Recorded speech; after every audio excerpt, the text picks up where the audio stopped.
Point table উলট পালট করে দিল সানরাইজ হায়দ্রাবাদ। নীতা আম্বানি অঝরে কাঁদলেন। সানরাইজ হায়দ্রাবাদের বিপক্ষে রান বন্যা গড়লেও শেষ মুহূর্তে চরম উত্তেজনায়, চরম নাটকীয়তায় সানরাইজ হায়দ্রাবাদের কাছে কেমন করে হেরে বিদায় নিল মুম্বাই ইন্ডিয়ান্স। বর্তমান আইপিএলে 250 রান হলেও যেন টিকে থাকা খুবই কঠিন। আইপিএলে এদিন মুখোমুখি সানরাইজ হায়দ্রাবাদ আর মুম্বাই ইন্ডিয়ান্স। শুরুতে অবশ্য ব্যাটিং করতে নেমে মুম্বাই ইন্ডিয়ান্সের ব্যাটার রিকিলটন রীতিমতো দুর্দান্ত এক সেঞ্চুরি তুলে নেন।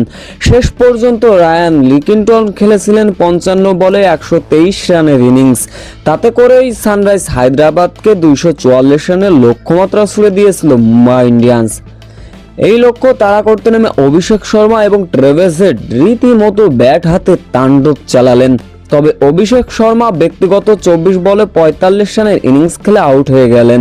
এরপরে অবশ্যই ঈশান কিষান বিদায় নিয়েছিলেন ব্যক্তিগত 0 রানে।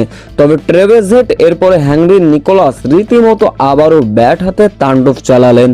শেষ পর্যন্ত ট্রেভিস হেড খেলে গিয়েছিলেন 30 বলে 76 রানের ইনিংস। অন্য প্রান্তে হেনরি নিকোলাস দ্রুত 50 রেকর্ড গড়েছিলেন।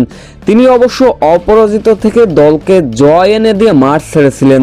তিনি খেলেছিলেন 30 বলে 65 রানের ইনিংস।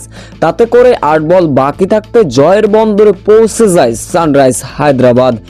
এতে করে পয়েন্ট টেবিল উলট পালট করে দিল সানরাইজ হায়দ্রাবাদ। চলুন এক নজরে এবারের আইপিএলে পয়েন্ট টেবিল দেখে নেওয়া যাক। একে অবস্থান 8 ম্যাচে পাঞ্জাব কিংস, তাদের পয়েন্ট হচ্ছে 13। দ্বিতীয় অবস্থানে 8 ম্যাচে 12 পয়েন্ট নিয়ে রয়্যাল চ্যালেঞ্জার্স বেঙ্গালুরু। তৃতীয় অবস্থানে রয়েছে অবশ্য সানরাইজ হায়দ্রাবাদ 9 ম্যাচে 12 পয়েন্ট।